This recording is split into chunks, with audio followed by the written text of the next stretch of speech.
Ready rolling উকি মারো। হ্যাঁ ওদিকে দাদার দিকে দাদা দেখ শোন না বাবা। হ্যাঁ এটা জিপটা করো জিপটা ওরম না।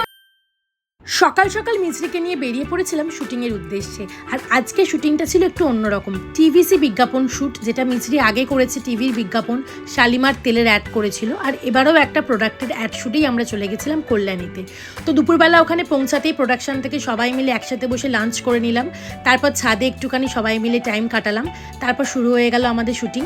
তো মিছরি দিদিগুলোর সাথে ভীষণ মজা করছিল। দিদিগুলো অলরেডি ওকে ফেসবুক বা ইনস্টাগ্রামে চেনে, ফলো করে। ওকে দেখে তো সবাই খুব এক্সাইটেড, ওকে চটকাবে, আদর করবে বলে। মিছরিও জমিয়ে আড্ডা শুরু করে দিল, সবার সাথে খেলাধুলা শুরু করে দিল।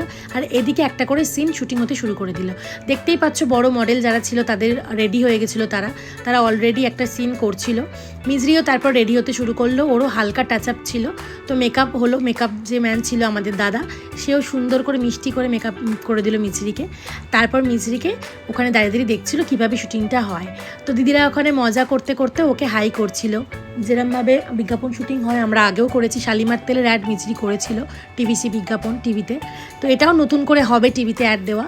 তো সেটার জন্যই একটা প্রিপারেশন চলছিল, তোমরা পরে দেখতেই পাবে কিসের অ্যাড বা কী, সেটা আমি এখন বলছি না। তো মিছরি কিন্তু সবার সাথে ভীষণ মজা করছিল। আর ওখানে একজন দাদু ছিলেন, একজন ঠাকুমা অভিনয় হয়েছিল ওদের পরিবারের একজন, তো সেটাও খুব জমিয়ে চলছিল। আর মিছরিরও সিন ছিল, খুব মিষ্টি মিষ্টি সিন ছিল, সেগুলো তোমরা পরে দেখবে মিছরি কী সিন করেছে বা কী ছিল। এটা আমি এখন থেকে তোমাদের কাছে প্রকাশ করছি না, যখন ভিডিওটা টিভিতে বা অন্য জায়গায় আসবে আমি পোস্ট করব, তখন তোমরা দেখো। তো তারপর আমাদের একটা সিন ছিল ওখানটা, আমাদের ফ্যামিলি গেট টুগেদার একটা সিন ছিল, দিওয়ালি পার্টি ছিল, তো সেটাই ওখানে হচ্ছিল। আর মিছরিদেরও কিছু দেখতেই পাচ্ছ, দূরে ওরা দাঁড়িয়ে আছে, ভাই আর বোন দুজনে মিলে। ওই সিনটাও তখন শুটিং চলছিল, সবাই মিলে আমরা খুব মজা করছিলাম। আর মিছরি কিন্তু ব্যাপারটা খুব এনজয় করছিল, কারণ প্রত্যেকটা দিদি দাদা ওর সাথে পুরো বন্ধুর মতো মিশে গেছিলো।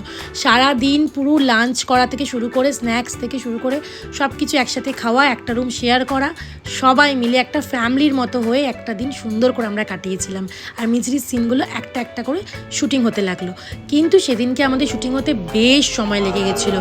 আমাদের যখন প্যাক আপ হলো,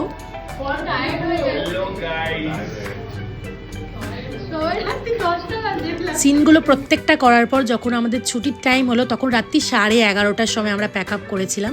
আমরা কল্যাণী থেকে সেদিনকে অনেক রাতে বাড়ি ফিরেছিলাম। তো সুন্দর একটা দিন আর অভিজ্ঞতা শেয়ার করলাম তোমাদের সাথে। তোমাদের কেমন লাগলো অবশ্যই জানিও। মিছরি আরও এরমভাবেই ছোটো ছোটো কাজ করতে থাকুক, আমরা সবাই চাই। আর তোমরাও মিছরিকে অনেক ভালোবাসা এভাবেই দিতে থাকো।